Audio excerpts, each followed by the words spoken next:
Hi guys, and welcome po ulit sa aking YouTube channel Reg TV. And ako nga po pala ang inyong Kuya Reg.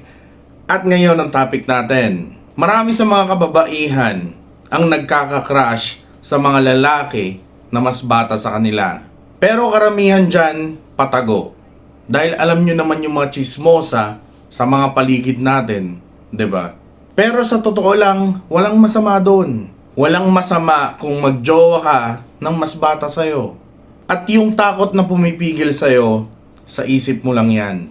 Kaya kung may nagugustuhan ka na lalaki na mas bata sa'yo, go lang.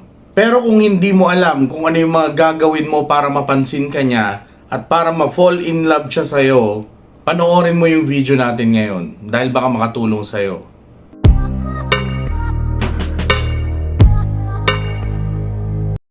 So ano nga ba yung mga technique para ma-in love ang lalaki na mas bata sa'yo? Number 1, ipakita mo na hindi na totoy ang tingin mo sa kanya. Gustong gusto ng mga lalaki na napapansin sila na matikas at macho. Kaya kung gusto mong ma-fall siya sa'yo, huwag mo siyang tratuhin at tignan na parang isang bata. Tignan mo siya na parang isang matipunong lalaki na kayang-kaya kang alagaan, na kaya kang mahalin at kaya kang protektahan. Huwag mo siyang tatratuhin na parang isang baby. Huwag mo siyang pinapagalitan na parang isang bata. Huwag kang matakot na humingi ng tulong sa kanya para ma-feel niya na may pakinabang siya sa buhay mo. Huwag kang magdadalawang isip na hingin yung opinion niya kung naguguluhan ka. Dahil pag nagawa mo yung mga yan, sigurado, mafo-fall yung lalaki na mas bata sa'yo.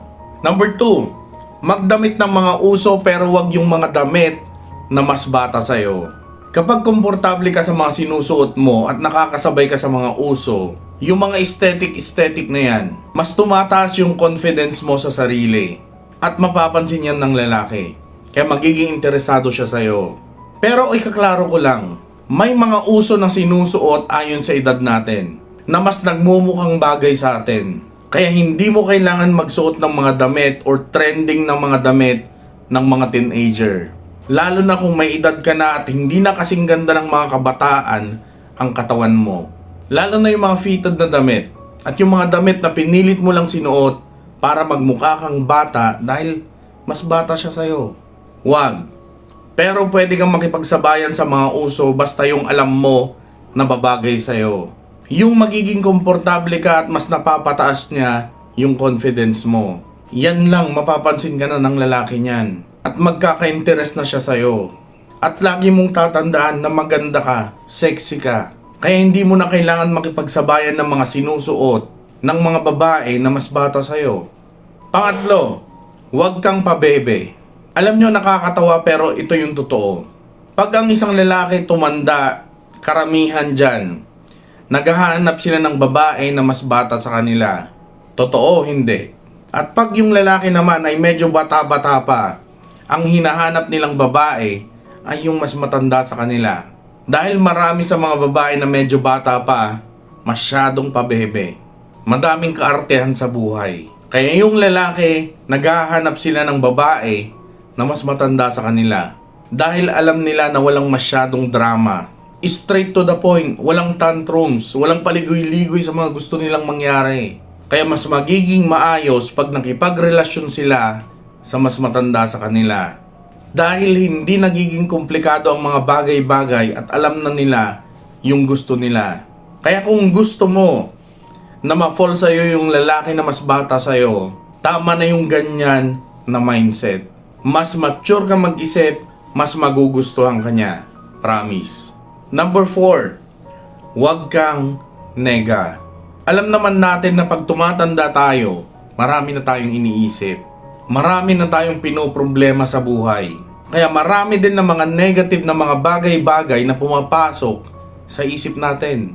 Ang mga lalaki na medyo bata-bata pa, umiiwas yan sa mga ganyan. Dahil ayaw pa nilang mamroblema sa buhay nila. Gusto niyan mga adventure, masaya, pagmamahal, at positive lang. Wala pa sa mga isip ng mga yan yung mga seryosong bagay na haharapin nila pagtanda nila. Kaya nag-e-enjoy pa sila sa buhay nila. Kaya kung gusto mo na ma-fall sa'yo ang lalaki na mas bata sa'yo, Dapat ipakita mo na wala kang kadramahan sa buhay. Na hindi ka magiging hadlang sa mga plano niya. Oo, alam natin na ang pangit pakinggan. Pero mas bata yung gusto mo eh. Natural. Nag-e-enjoy pa yan. 'Di ba? Number 5. Huwag mo siyang puwersahin na mag-settle down. Iwasan mo munang kausapin siya tungkol sa mga anak-anak or tungkol sa buhay niyo pag nagkapamilya na kayo sa future. Lalo na kung nasa stage pa lang kayo na kinikilala niyo pa lang yung isa't isa. Dahil baka madismaya yan at bigla na lang hindi magparamdam. Dahil karamihan sa mga lalaki na 18, 19 or early 20s, hindi pa nila alam kung ano yung gusto nilang mangyari sa buhay nila.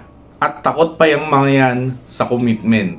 Kaya kung gusto mo na mahalin ka niya, huwag mo siyang puwersahin. Huwag mong mamadaliin dahil darating din kayo sa stage na yan. Lalo na kung tumagal na kayo sa relasyon nyo. Number 6. Huwag kang umasta na parang nanay niya. May mga lalaki na hinihiwalayan yung nagiging girlfriend nila dahil kung umasta sila, para silang nanay nila.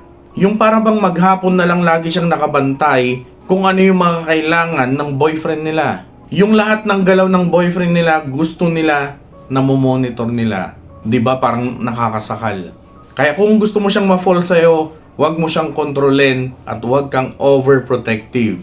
Bata pa yan, kaya marami pa yan gustong gawin sa buhay niya. Kaya kung alam mo naman na hindi niya ikapapahamak, hayaan mo at suportahan mo na lang. 'Di ba? Number 7. Ikaw na yung mag-first move. Karamihan sa mga lalaki na hindi pa ganun karami yung experience sa babae, takot na lumapit sa mga babae yung mga yan. Mas gugustuhin pa nilang maghanap ng kasuntukan kaysa lapitan ka.